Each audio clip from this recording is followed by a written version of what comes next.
Back in November, the Secretary of State for Northern Ireland, James Brokenshire, delivered a blunt answer to a parliamentary question on where the border lies in Lough Foyle. He stated that his government's position remains that the whole of Lough Foyle is within the UK. Our government's response, repeated today in a statement to Primetime, is that the UK's claim over Lough Foyle has never been accepted by any Irish government and that this position remains unchanged. The statement goes on to say that the issues are complex. Discussions began in 2011 and the next scheduled meeting is in early February. To understand what's going on here, it's necessary to go back a little. At the time of partition, the question over where the border lay across the bays of Foyle in the northwest and Carlingford in the east was not seen as a big priority in negotiations. At the time of the Treaty of 21, the significance was, I suppose, the fact of partition, whether the Government of Ireland Act could be gone back upon of the previous year. And the concern was really about the lie of the border on the land. So the question wasn't about the seas. Another reason why it wasn't about the seas at that time was because both Dominion, the Irish Free State, and Northern Ireland were both going to continue to be within the United Kingdom, the Empire, and indeed later the Commonwealth. The border isn't drawn across Carlingford Lough either, but it isn't such a big deal here. The border at Carlingford Lough has little of the controversy of Lough Foyle. What's the reason for that? Well, the shipping channel here runs right through the middle of the lough. The shipping channel in Foyle is more problematic as it doesn't follow a straight line, snaking close to the Donegal coast.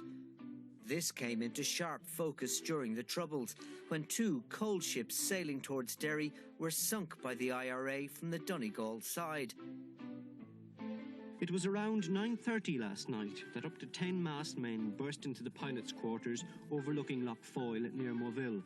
Some were armed with machine guns, others had handguns.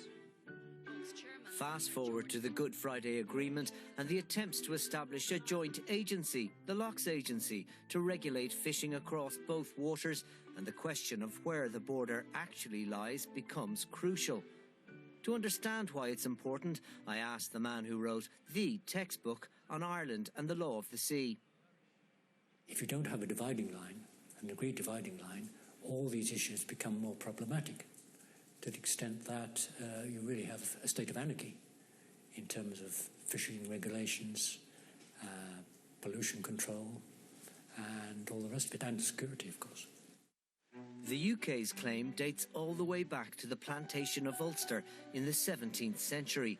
It includes the Crown Estate's claim that it owns the seabed with all its rights.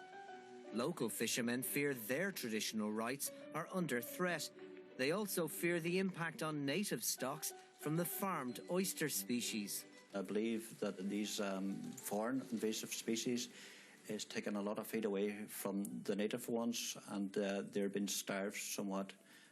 The fishermen have told me this year, basically the native oysters, a lot of them has become like two shells stuck together, and before that, that was never the case. Tens of thousands of oyster trestles, completely unregulated, are a very real symbol of the fallout from the dispute between our own government and the United Kingdom over just where the border lies here in Lough Foyle. Both governments in their statements say that the dispute over Lough Foyle won't form part of the Brexit negotiations. But defining just where Europe ends and the United Kingdom begins, and everything, trade, fishing rights, laws that follows from that, is surely exactly what the Brexit negotiations will be all about. History eventually catches up with all of us. Well, I presume the desire of both governments will be to keep the issue amicable, if possible.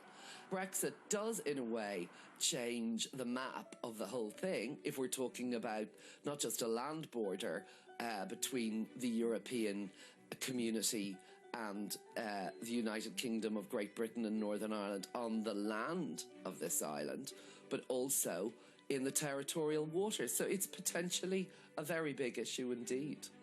And as Brexit approaches, this hangover from history is forcing itself into local politics. Somebody's at fault here, and the Irish government, in my opinion, aren't at fault. And I think they should call out the British government and say the difficulty is on the British side, and the British government should be honest and open about why they won't resolve ownership of this loch. Both the Irish and British governments have been negotiating the difficulties around Lough Foyle for 5 years now. If it's that difficult to sort out, just imagine the scale of complication a full Brexit will present.